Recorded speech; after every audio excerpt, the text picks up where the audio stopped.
This month, on the LubDub vlog, I'm excited to introduce y'all to Sophe Sligh. At only 22 years old, Sophe has accomplished so much.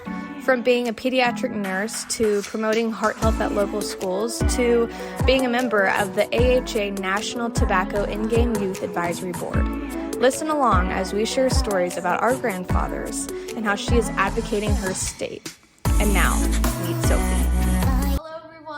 Welcome back to the LubDub vlog. I've only had a handful of these in person, so I'm super excited today to be with Sophe. I actually met her because we were on the same state level competition for the Miss America Scholarship Organization, and we actually have the same social impact statement, which is heart disease, and we actually both work with the American Heart Association. So I'm really excited for you guys to hear about her story today and just get to see her beautiful soul. So thanks so much, Sophe, for being here. I'm going to ask you a couple of quick rapid questions so that they get to know you. Okay. First thing that comes to mind. Favorite song you sing in the shower? Baby by Justin Bieber, hands down. Okay.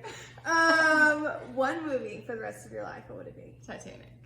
Interesting. Leonardo DiCaprio. Okay. You can't go wrong. What is your biggest fear? Oh my gosh, a deep answer? It doesn't have to be. 18-wheelers, A. B, losing the people closest to me. Wow, that was really good. A little bit of both. What are you proudest of?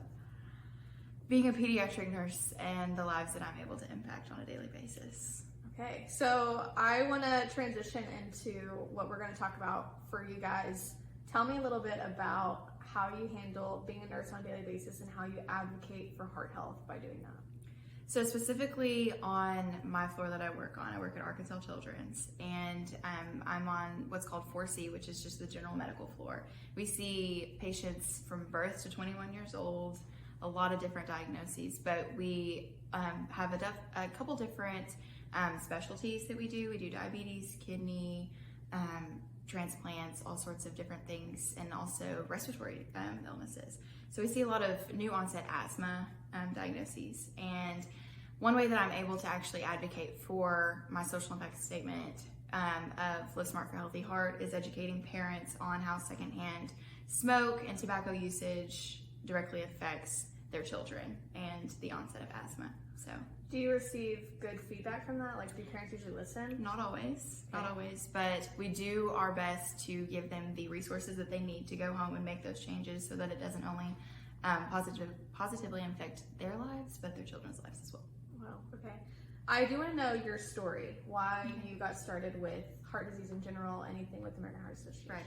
So whenever I was 5 years old, I was a spunky little blonde who I love spending time at my grandparents' house, my Nana and Papa's house, and they smoked. And one day I just decided that I was going to tell them how I felt about it.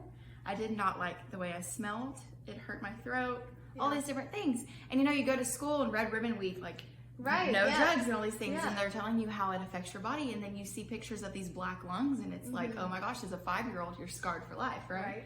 And so I go up to my grandparents, and as a 5-year-old, and I tell them, I don't want to come down here anymore until you stop smoking, because you're not only hurting me, but you're hurting yourselves. As a 5-year-old. Wow. Bold, right? Yeah, right. And so, long story short, fast forward a couple years, they did stop smoking. Okay. Cold turkey. That's a big ask. Right. And, but fast forward 2 years, and my grandfather had a heart attack. And it was due to the 40-year habit of smoking that he had. Yeah. And the doctor, he survived, thank God. But the doctor told him it was because he stopped smoking that he was still alive.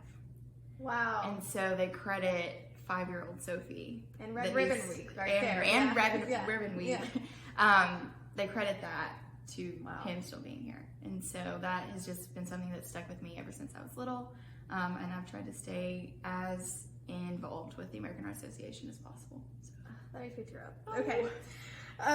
Also, you were a sweetheart. I was a sweetheart. For those of you guys who don't know what that is, it's an educational mentor program that the American Heart Association has in only a couple of states, but I was one my sophomore year of high school. Were you? Same. Okay. Yes. So tell me a little bit about your experience with that, and then what's coming up at Heartball. Yes, so I was one in Hot Springs. I'm guessing you were one here in Little Rock. Yes. So we, aside from the ball and getting all dressed up and wearing pink and red gowns and the whole fun thing at the very end, we were able to volunteer in hospitals, and I got to ride an ambulance. That was so fun. Oh my gosh, that was one of my favorite parts.